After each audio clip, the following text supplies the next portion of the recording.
IVM. Simplified is an IVM production, and if you like our show, you should also listen to their podcast about automobiles called the Rotomouth Podcast. Every week, hosts Sanjeev and Tushar break down latest trends, technologies, new vehicles and more to understand the auto industry at large. New episodes out every Monday on ivmpodcast.com and the IVM Podcast app. Hello there, Simblified listeners. This is Chuck, 1/3 of the podcasting trinity, or auto rickshaw if you will, who you have come to listen to and love over the last few years. Now, we have run out of things to simplify this week, so what we're going to do is we're going to look back at some of the best episodes that we've done, best by our own high standards, of course. And this week, we thought it would be pertinent to bring up the Brexit episode that we recorded a while back. And this is important right now because after months and months of back and forth comedy, it looks like Brexit's finally happening, and it should happen in a few years' time, but the basics of it don't change. So the episode that we recorded back in 2016 is still as relevant, actually, to understand the causes and why it happens. So have a look at it. We've crammed in as many puns and stuff as we could in there. Have a listen and let us know what you think. Bye-bye.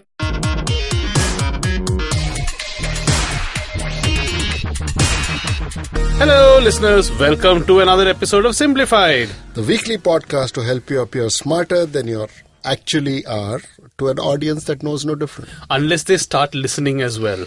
So it would actually defeat our USP if we were to become a really, really popular podcast. Yeah, actually, it's such a dilemma, isn't it? Anyway, Naren, welcome back to the show.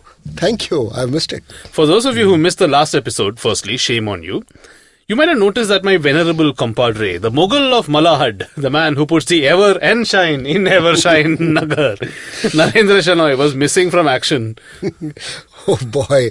Yeah, I was away in the UAE. That lovely annex of Kerala, one Arabian Sea away, tending to some factory work. But I've been in touch with our producers to make sure that young Chuck doesn't stage a coup here. Any dictatorial tendencies that I had was stymied by the fact that I've had a pretty mad week myself, Naren. In any case, our able producer Siddhant, say hi Sid. Hi. Ably held the fort while you were away. What's up in the UA of Naren? What technological marvel has a dangerous combination of brains and money that we call Dubai done this time?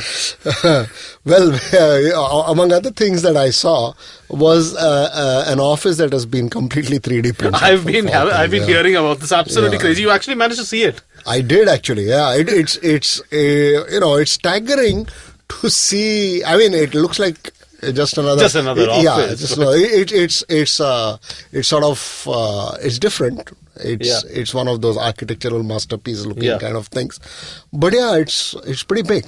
Yeah. It's not something you would associate with 3D printing, which is usually teeny little thing. Laboratory project. So how big is this thing actually? It's some 20 feet by 120 feet by 40 feet. Wow. Yeah. So it's really, really big. Wider than an honorable Prime Minister's chest. Yeah, definitely.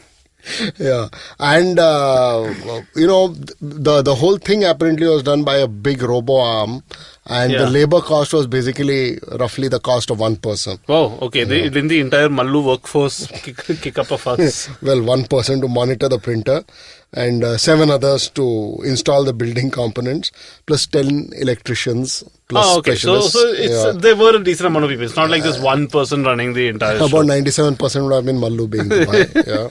Anyway, this used about 50% of the labor cost compared to regular buildings. And it just took 17 days to print. 17? 17. So it's a proper office. So it's sort of, it's very, very early days, but that's the way the world's moving. Yeah. Yeah. So it probably takes that much more time to move paperwork in India for... Yeah, man. You're telling me. No. We should do a separate... Save the story. There's a separate episode. I'm bursting with anecdotes about this. Yeah. Naren versus the bureaucracy. We are going to do a special 5-hour episode. Yeah.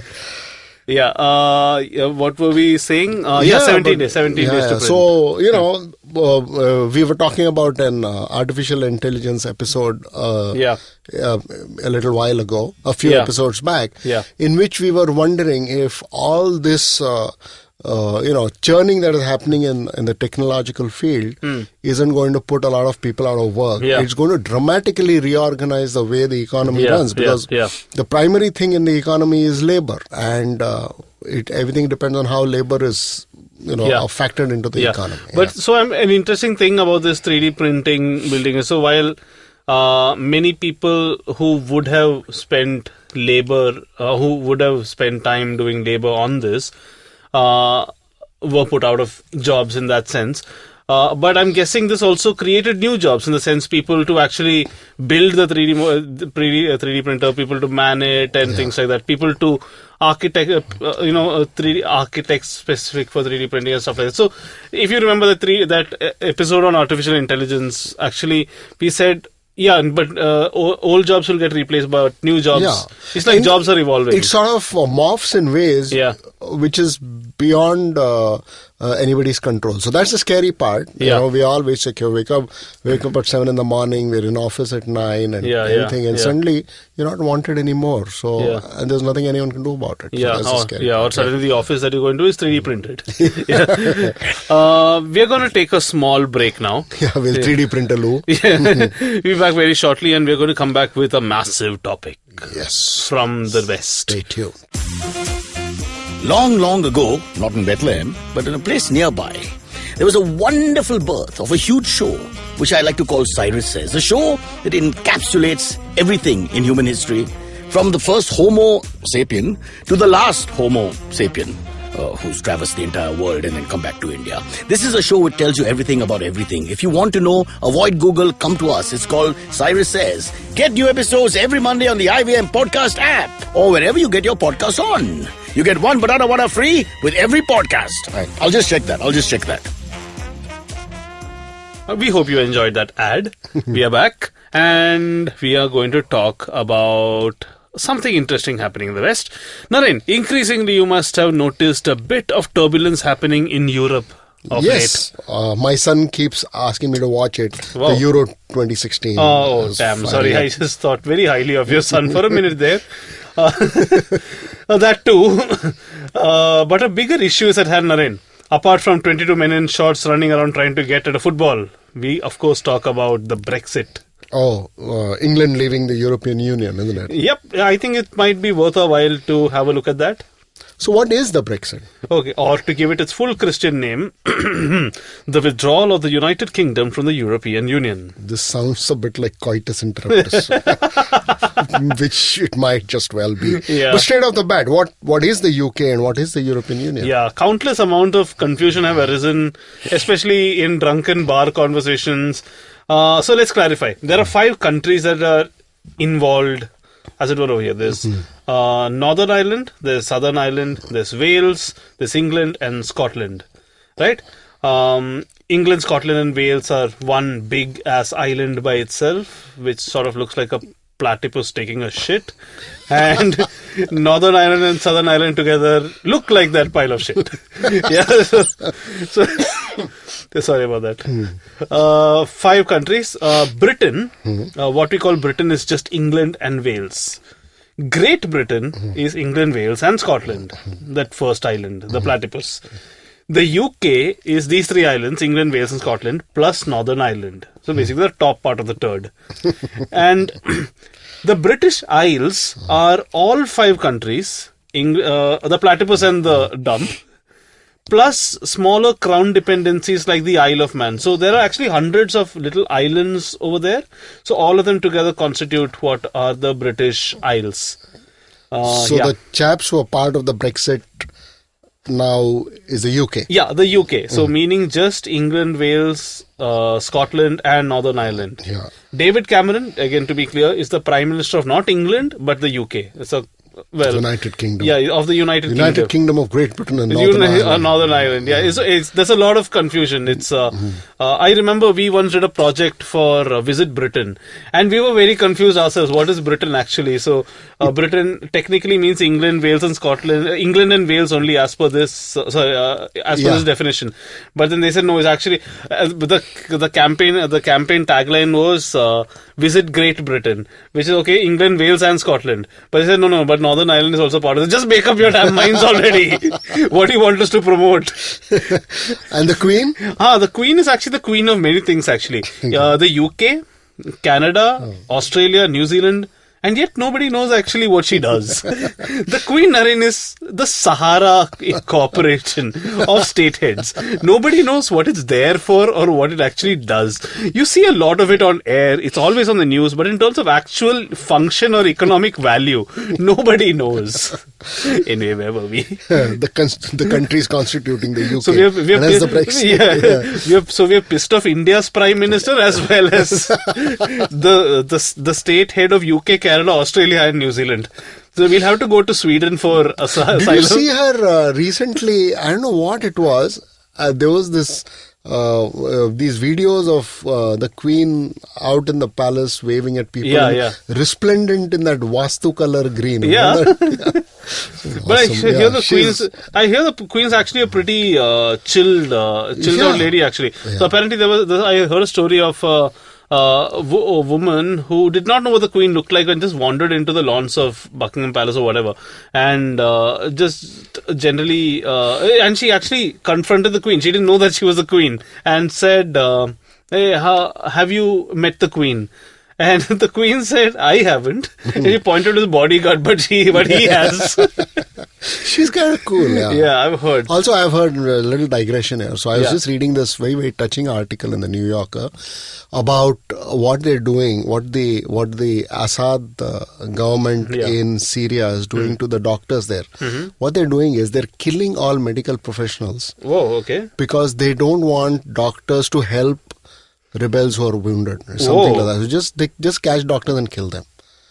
And so, there's this British doctor named David Knotts who is part of the effort. So what they do is, he's also there for some part of time, and there are doctors who have to attend to emergency. They don't know, like you might be a pediatrician and you have someone with his throat ripped off and you have to save the man's life. How do you do it?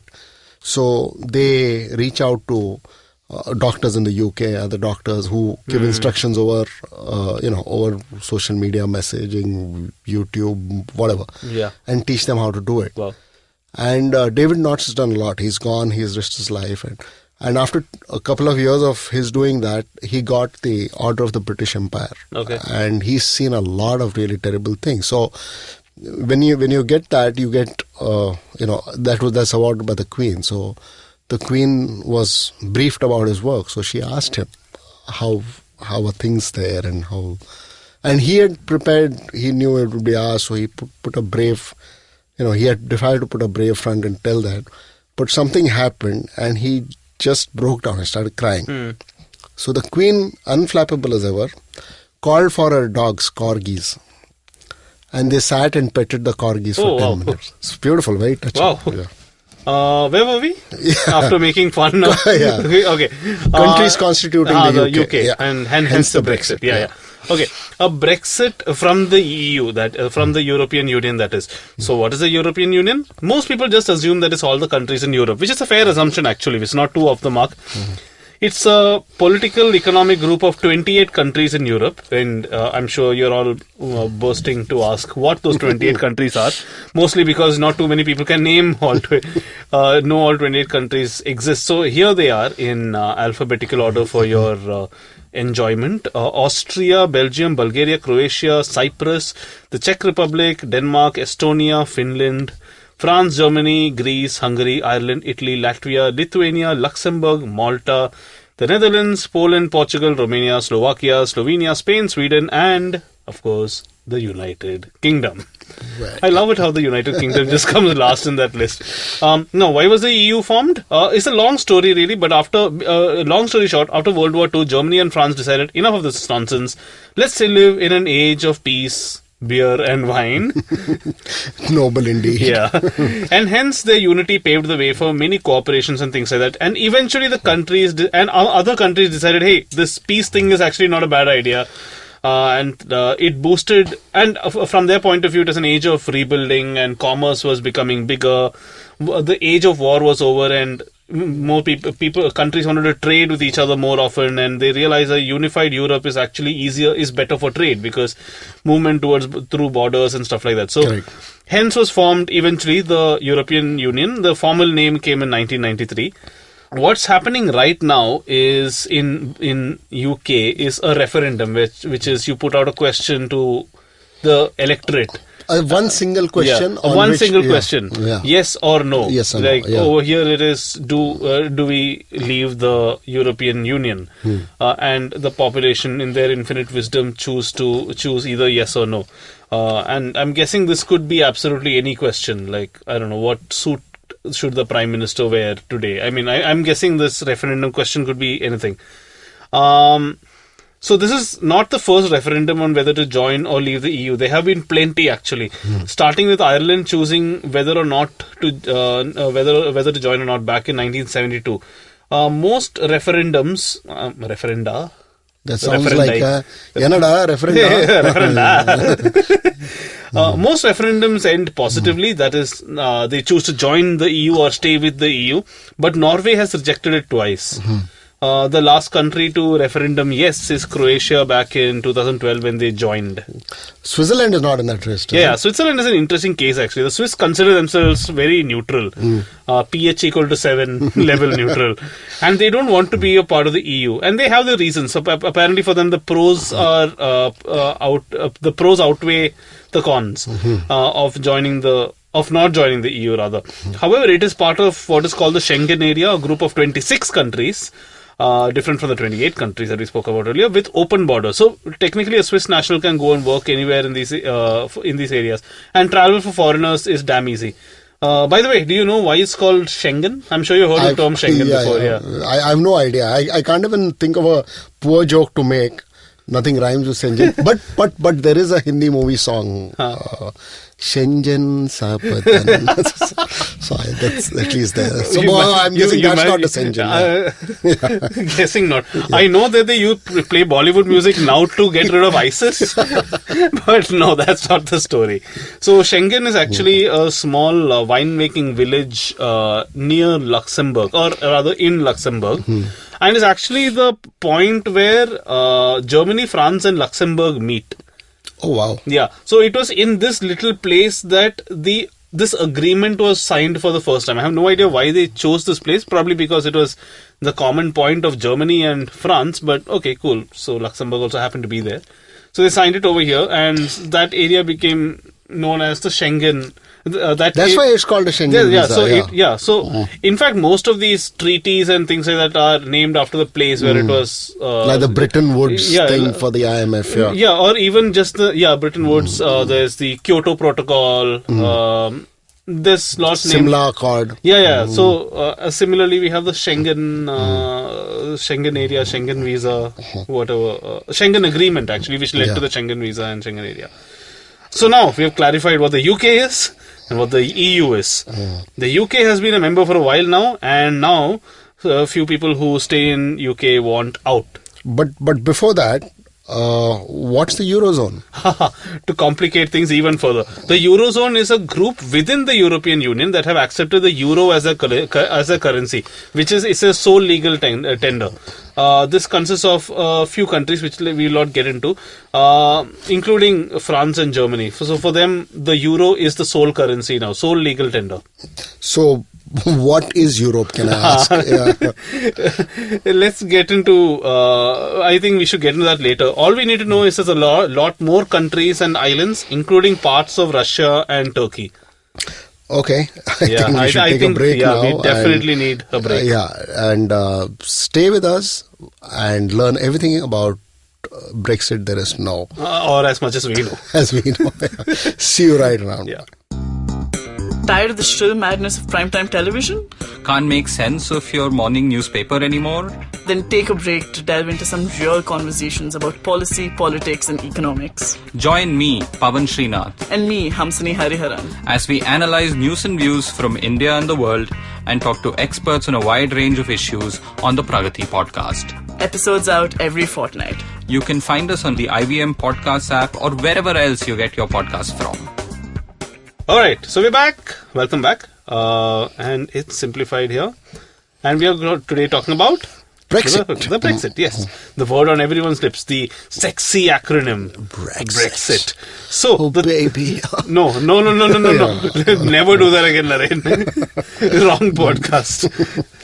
So the thing, Naren, is that there are arguments on both sides of the table. Do we leave the EU? Do we stay with the EU? There are many groups urging people to vote for both. Okay, so there are you have political campaigns. There are many independent groups some supported by MPs, some supported by general people, but either urging people to stay in Europe or leave Europe. Going through the websites actually makes for very, very interesting reading. And I'm going to start with the pro-leaving EU, which is the pro-Brexit camp, right?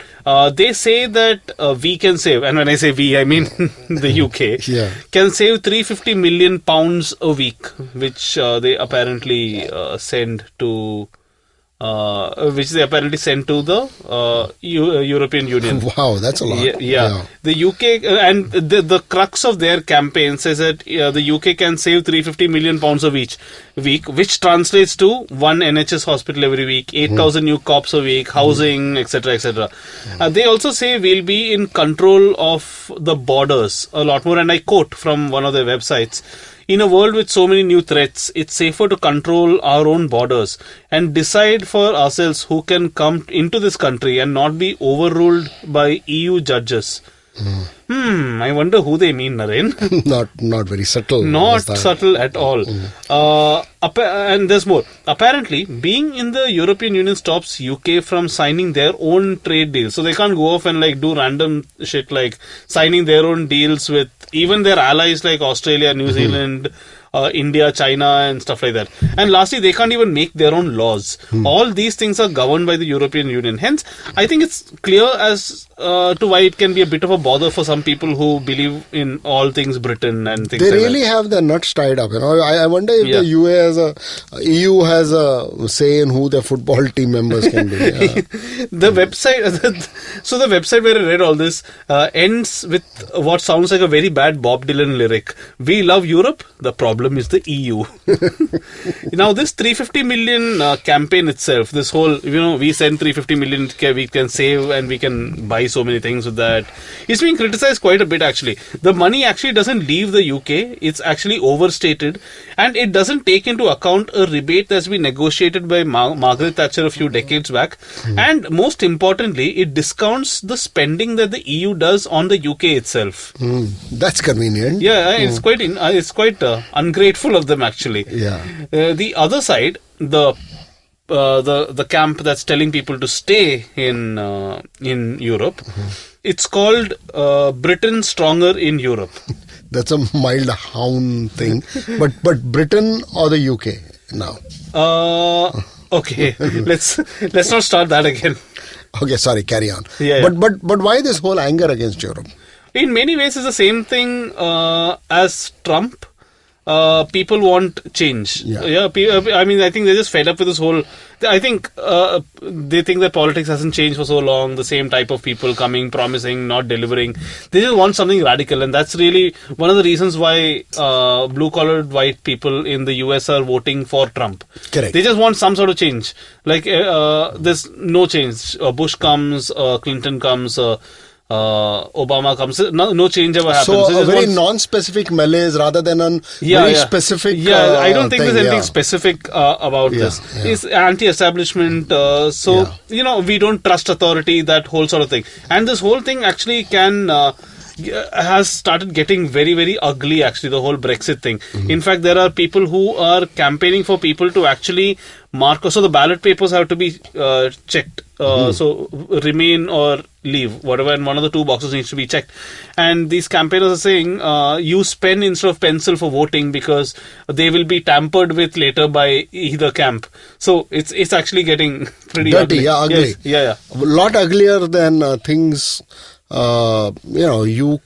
was, that's not yeah, an cricket MP got old shot. chap. An MP got shot dead. That was ghastly. That was horrible. Over whether to leave Europe or not. That was ghastly, and she was a mother of a little child, and it was horrible. Yeah. It was, Anyway, it's not something you associate British people with. British people with, absolutely.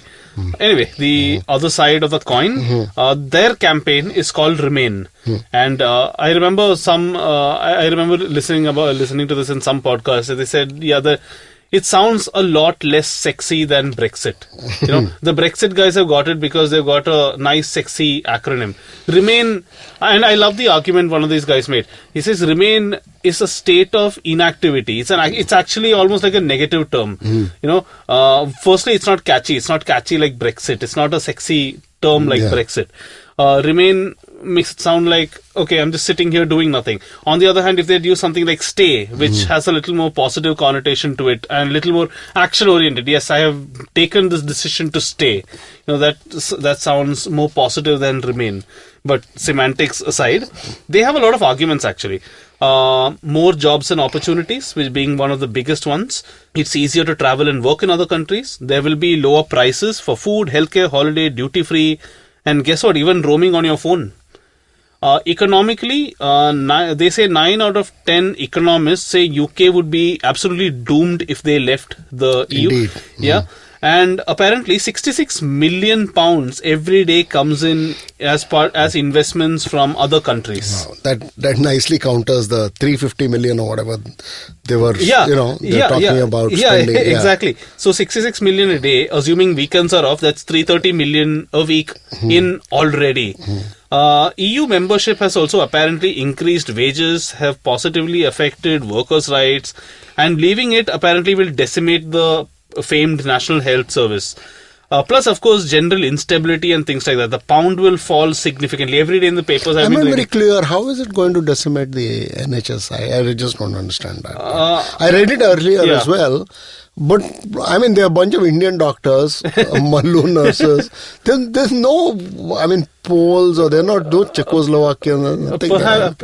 Perhaps there are migrant workers. Who knows? Many of these claims actually are, they're just stated out there without any actual explanation for them. So, one thing that will definitely get hit is the economy. Because of the general instability, that's easy to understand. So stock markets are going to go all over the place. Banking stocks and multinationals in particular will be hardest hit. And apparently, here's a big stat: 57% of Britain's trade comes from the European Union. So we can expect that. That's a lot. Yeah, that's a lot. So valid arguments on both sides, right? So it would seem so. And interestingly, or maybe not so surprisingly, the young people that want to stay. Whereas the Brexit itself is supported by disproportionately older people. Wow. Which, again, is not surprising. They come from a pre-common Europe era. They still believe in this whole romance of independent Britain, independent and imperial Britain. They during their lifetime, some area was still annexed by Britain, and they still believe in the romance of that. The empire, the empire. These days extends up to the Isle of Wight. It's been a very ugly campaign as well, like we said. So to the extent where one MP got shot. And here's something very, very just to show you how ugly it's been. Two people of the same party, one for Brexit, the other against, debating.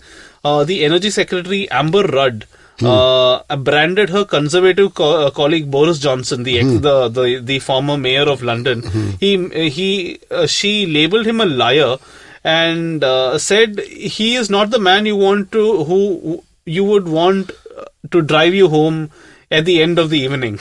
Which is absolutely right. Do you know anything about this dude?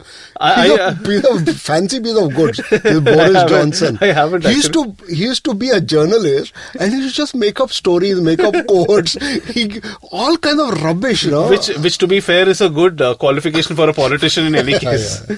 And then he got thrown out of journalism and he became the mayor of London. So how does that work out? Anyway, so it's actually very difficult to get a nuanced opinion of both. Yeah. So, Naren, if I wanted a nuanced opinion of both, what do I do? Quora.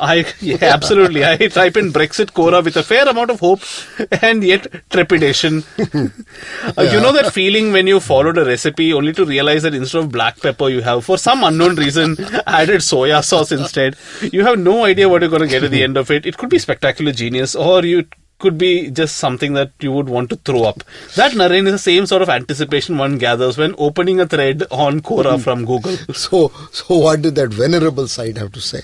A lot of good points, actually, as Quora often does. A lot of the arguments made by pro-Brexit folk are very jingoistic in nature, saying the experiment is failing. And by experiment, what they mean is Europe. The idea of Europe is failing, which is a little...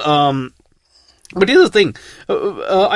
Europe is still very much a work in progress. It's not been around for that long. Criticizing the EU just after a few years of working together is like, I think it's like putting a transistor next to a monitor and say, screw it, this whole computing thingy doesn't look like it's going to work.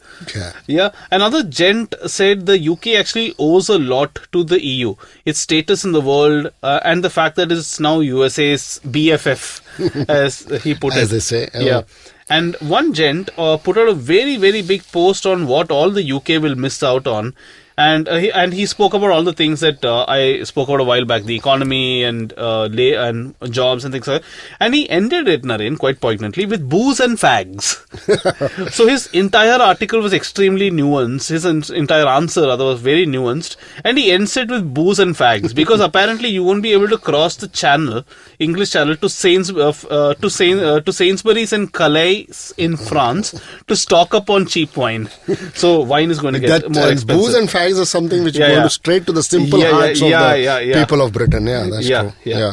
So somehow I think if that's communicated to the pro-Brexit folks, there would be a bit of a turnaround, right? No booze, no fags. Yeah. But coming to where we are, how does this make an iota of a difference? But maybe we should take a little break. A little break. A little Brexit. Okay. Hello there, my name is Naveen Narona, and as a gay person in India, I get asked a lot of stupid questions. Beta, is it LGBT or eligibility? How do two men procreate? Bro, is Grindr better than Tinder or what? We answer all these questions and much more on my podcast, Keeping It Queer, where I talk to individuals from the LGBT community in India and learn about their personal stories. Catch all the episodes on the IVM podcast app or any other podcasting app you like. Till then, keep it queer. And we are back. Naren, before the break, you asked a question. Yeah. How does it make a difference to other? Mere baap ka kya? Yeah, exactly. In short, a remain would mean stability, which the world generally likes, Naren. I am an adventurous chap, as you know. I'm recording a podcast with you. And climbing up mountains when that's not happening. And that sort of thing. But recording the podcast is several levels of... So there are some things that should remain stable for the general well-being of everyone involved, like marriage, tectonic plates, the taste of Tabasco sauce, and of course the economy. Yes. Since we know it's been long established that if a banker in Wall Street for some reason can't find a pair of matching stocks, the Indian stock markets will go into a tizzy. Absolutely. So one can only imagine what would happen if London showed Europe a big middle finger. Totally scary. Yeah, manufacturing companies that have a base in the UK and who supply to Europe will be jacked pretty much, and even IT companies. The top 5 Indian firms that operate in the UK: Airtel, HCL Technologies, a pharma company called Emcure, Apollo Tyres, and Wockhardt. And apart from HCL, India's other top 5 firms too have a presence in the UK. And a lot of analysts have said this will have a cascading effect. There will be pullouts that happen from smaller companies and things like that.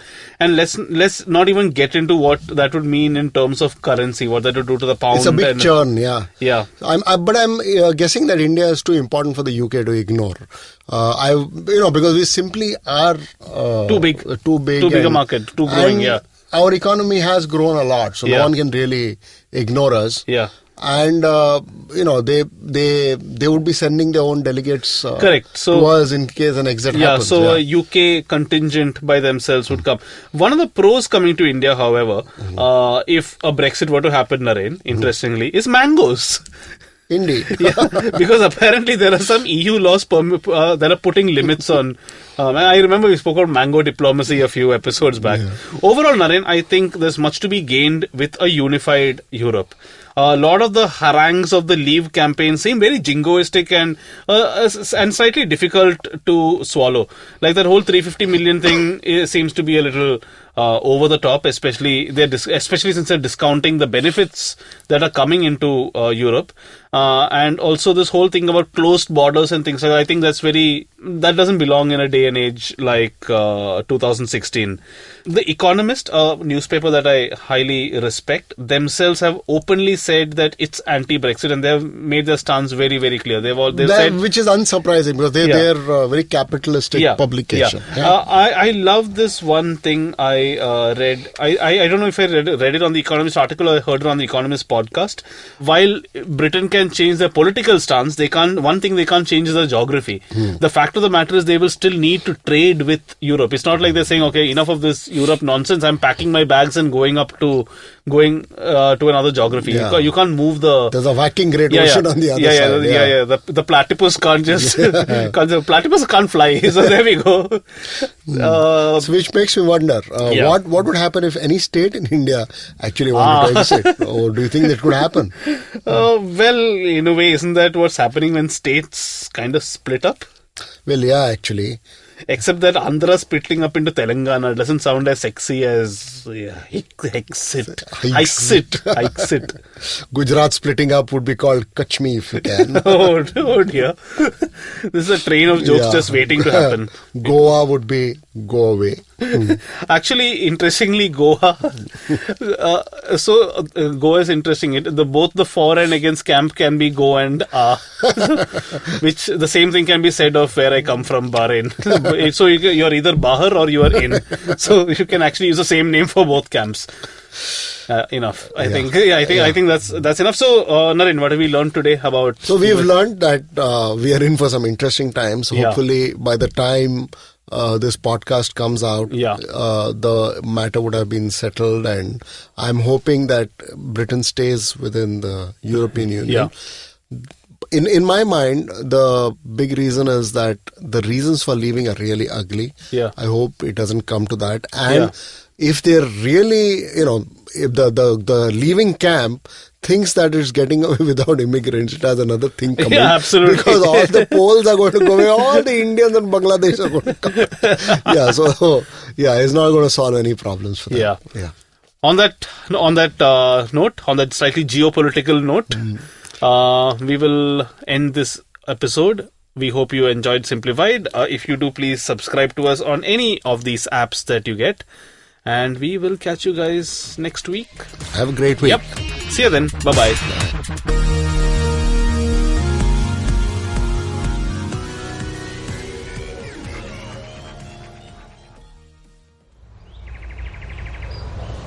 He bends down to test the warm water for his bath. He comes here to quench his thirst for a hot shower and some podcasts. You can witness how he enjoys having other people talk about cool stuff in his bathroom. Indeed, it helps him with his loneliness. You can find more of his species on ivmpodcast.com, your one-stop destination where you can check out the coolest Indian podcasts. Happy listening.